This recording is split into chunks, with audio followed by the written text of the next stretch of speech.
Junior doctor বাবুদের লড়াইতে বিজেপির প্রথম থেকে মরাল সাপোর্ট ছিল। আজও ওই সমস্ত মেধাযুক্ত লড়াকু মানসিকতার সেবা দানকারী আমাদের ভাই বোন, যারা আমাদের অহংকার, যারা আমাদের অলংকার, যারা আমাদের সম্পদ, তাদের প্রতি আমাদের আজও স্নেহ, শুভাশিস, শুভেচ্ছা এবং তাদের প্রফেশনের প্রতি শ্রদ্ধা আছে। আপনারা আপনাদের স্বাস্থ্য ব্যবস্থার বদলের জন্য মমতা ব্যানার্জির বাড়িতে এসেছেন, মিটিং করেছেন, ওরা আপনাদের নিজস্ব ব্যাপার।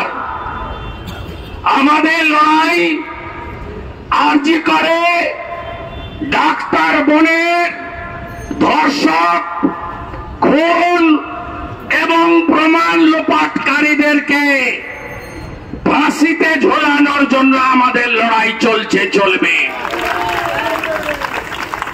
আমি বারে বারে শ্যামবাজারের ধর্ণা মঞ্চ, ধর্মতলার ধর্ণা মঞ্চে বলেছি, পোস্টমর্টমের গেট থেকে আজকে হাজরা মোড়, ভারতীয় জনতা পার্টি সব জায়গায় ছিল।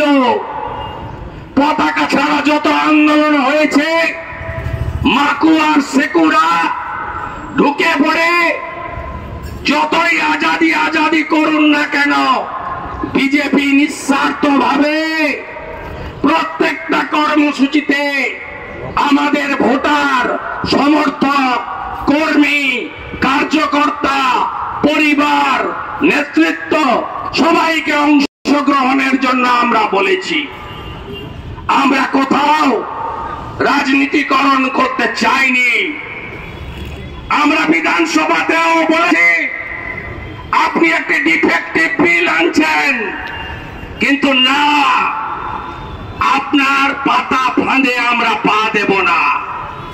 আপনি চাকরি করুন, ফাঁসি দিন, ফায়ারিং স্কোয়াডে দাঁড় করান, মুসলিম কার্ডটির মতো শিরচ্ছেদ করে দিন, সবে সমর্থন আছে।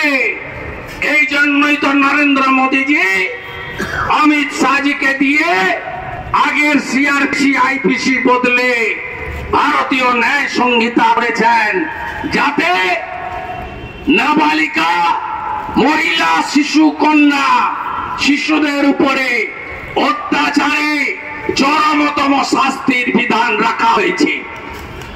আমরা সংশোধনী দিয়েছিলাম বিধানসভায়। কি সংশোধনী?